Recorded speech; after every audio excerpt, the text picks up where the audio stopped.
In today's lecture, we will cover these terms: novel, ode, onomatopoeia, pathetic fallacy, and what do you call that? Paradox. Okay.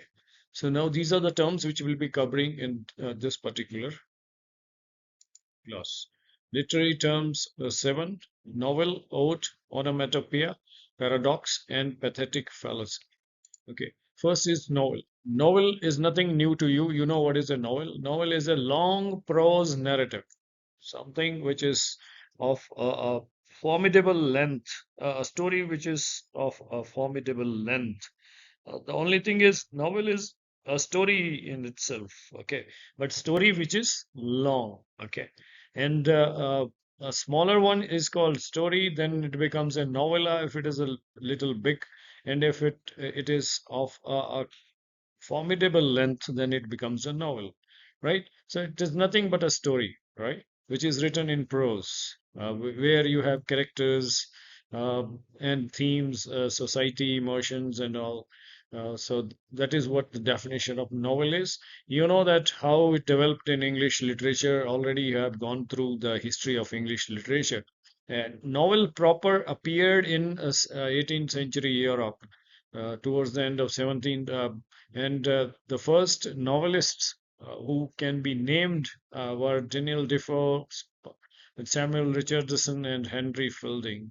You know that 18th century novelist. And the first novel was produced by this Samuel Richardson. The title of the novel was Pamela, and subtitle was The Virtue Rewarded. Okay. So it was a kind of epistolary novel. Epistolary means a novel which is in the form of letters. So in fact, these were some letters which were written by Samuel Richardson on behalf of his some of his friends, and later he collected all those letters, and he produced something called novel today, and this is how he became a novelist accidentally. Okay, so if we talk about the literary example, you have so many. The names of these novelists are there, right? Henry Fielding, Tom Jones, Amelia, then Jane Austen's Pride and Prejudice. So these are all, so many names, so you can name anyone, right? And everyday example is like binge reading a multi-volume series like Harry Potter. Okay, so that something which is of a quite formidable length, and it is a story basically. Okay, so this is clear, I think. Then next go to ode. Ode, it is a lyrical poem. You know what is lyric? Lyric is a poem which has got some musical qualities, uh, right? It has got rhyme, rhythm, and meter. So it is a formal lyric poem, okay, which addresses a subject. The subject may be a human or non-human subject also. Okay, so what you address the subject with praise. Either you praise something or someone, or doubt, or you reflect upon some issues, some thoughts, some emotions. So that's what lyric is. It is a kind of sorry. What is ode? Ode is a lyrical poem. Lyrical means it has got that musical qualities. It has got that rhyme, rhythm, and meter, right? And which is about some object or some subject, maybe a living or non-living as well. And what you do is either you praise, doubt, or you reflect upon some emotions. And its origin, you can trace it back to the Greek poetry. And the earliest odes, which are quite famous, are Pindaric odes and also the Horatian. So Pindar and Horace were the two, Greek poets who produced great odes, and later it was reinvented in English during the this metaphysical age as well as the romantic age. Abraham Cowley is one name, and another one is John Keats. John Keats' poems you might have gone through during your study of poetry. So Keats' Ode to a Nightingale, Ode to uh, Autumn. So these are all odes which are produced or written by John Keats. and they explore joy, sorrow, and the transcendental nature of life. Okay, so for example, in day-to-day life, if you write an ode to coffee, suppose you are a coffee lover, and you write an ode to coffee, right? So that is an everyday example. You are imitating the elevated praise of a classical ode. So ode is nothing but a formal lyrical poem addressing a subject. The subject may be human or non-human also, and what you address, either you praise, you doubt, or you reflect upon some emotion, right? Next is onomatopoeia. Onomatopoeia, this means name making. That means you create names, right, by the sound. So, what is the meaning of onomatopoeia? Words that imitate natural sounds. Natural sounds. Now there are some natural sounds which are uh, produced naturally. Like you might have seen if you walk on the dried leaves which have fallen on the ground. So there is a rust kind of sound, and that becomes actual sound, actual word for that sound. That is rustle, rustle. Similarly, as you might have seen a snake, it produces a sound like so it becomes hiss. Similarly, the bee, buzzes, so that becomes a buzz. Similarly, there are other sounds like bell rings, then it call it ding ding, ping ping. So these are all onomatopoeic words or sounds which actually stand for those sounds. Okay, these words, they actually imitate the natural sounds, like that Edgar Allan Poe's "Tinkle Tinkle in the Bells." So that is the sound of the light bells, tinkle tinkle. Okay, similarly, ping, ding, buzz. So these are all onomatopoeic words or words which imitate their natural sounds. Like I gave you the cow mows. Okay, the cat mews, mew, mew, right? Something like that. Then a duck quacks, quack, quack, quack, quack. So these are words which have come from their natural sounds. And next is paradox.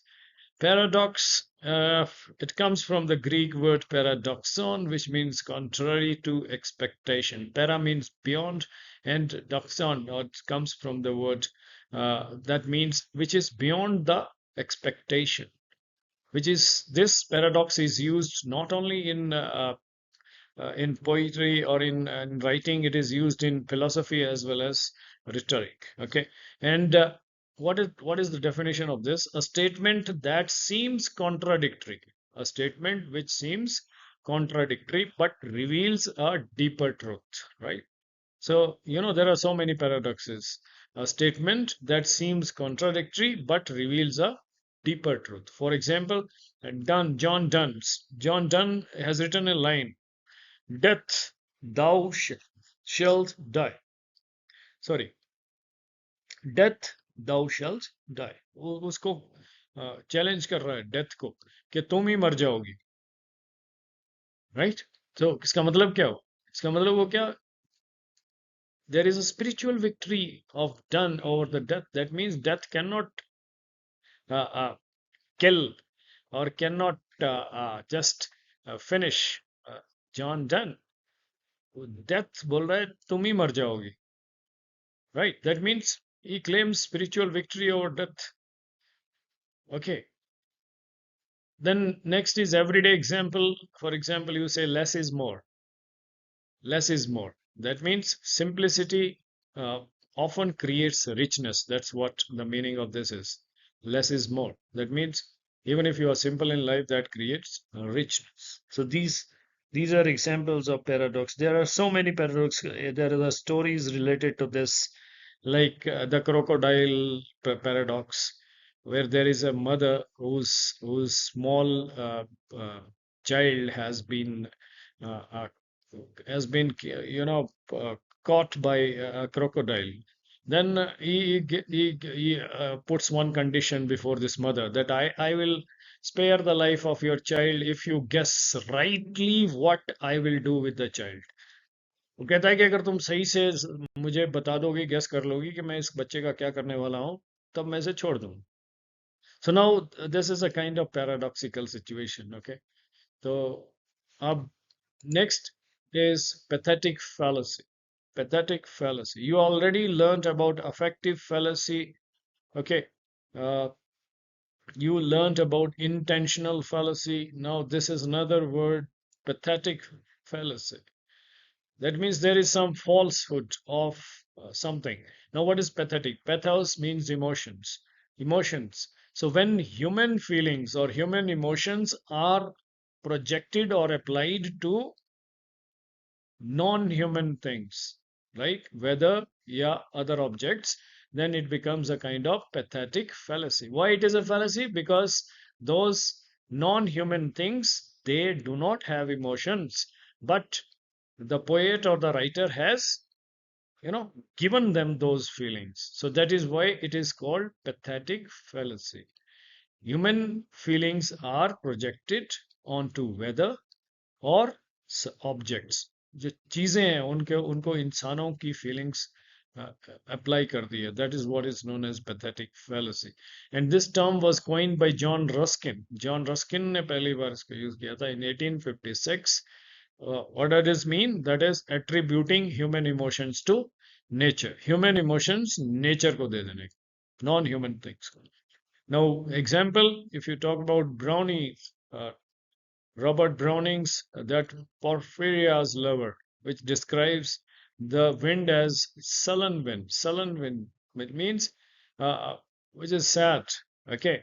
Then everyday example, that if you say that the sky looks angry, तो sky तो बेचारा वैसा ही होता है जैसा है वो, उसमें तो सारी इमोशंस नहीं होती, लेकिन हम अपनी इमोशंस को वहां रिफ्लेक्ट करें. So sky looks angry means the storm is there in the sky. Okay, you are projecting emotions onto the weather, right? Now you must be wondering about what is the difference between pathetic fallacy and personification. Personification में भी आपने पढ़ा था कि personification क्या होता है? You give human characteristics to non-human things. और यहाँ पे भी वही कर रहे हैं, but फर्क क्या है दोनों में? So the difference is that personification is a broader term. एक ब्रॉडर लिटरेरी टर्म है जिसमें क्या करते हैं हम, we give human characteristics, all human characteristics. All human characteristics में क्या आ जाता है, उनके एक्शंस आ जाते हैं, क्वालिटीज आ जाती है, वो सारे हम we apply to the non human thing, then it becomes personification. But if you ascribe only the emotions, अगर सिर्फ इमोशंस को आप, ह्यूमन की जो इमोशंस हैं उन्हीं को आप इनएनिमेट ऑब्जेक्ट में अप्लाई करते हैं, then it is a special case of personification which is called pathetic fallacy. Okay, so I hope you got the idea, the difference between these two terms. Personification is a broader term which includes everything which is connected to human beings, their characteristics, their actions, their qualities. So when you apply all those things to non-human things, then it becomes personification. But if you attribute only human emotions to non-human objects, then it is a special case of personification and it is called pathetic fallacy. और नाम से ही पता चल जाएगा, pathos means emotions and pathetic fallacy means creating those false emotions uh, and applying them to non-human objects. Okay, so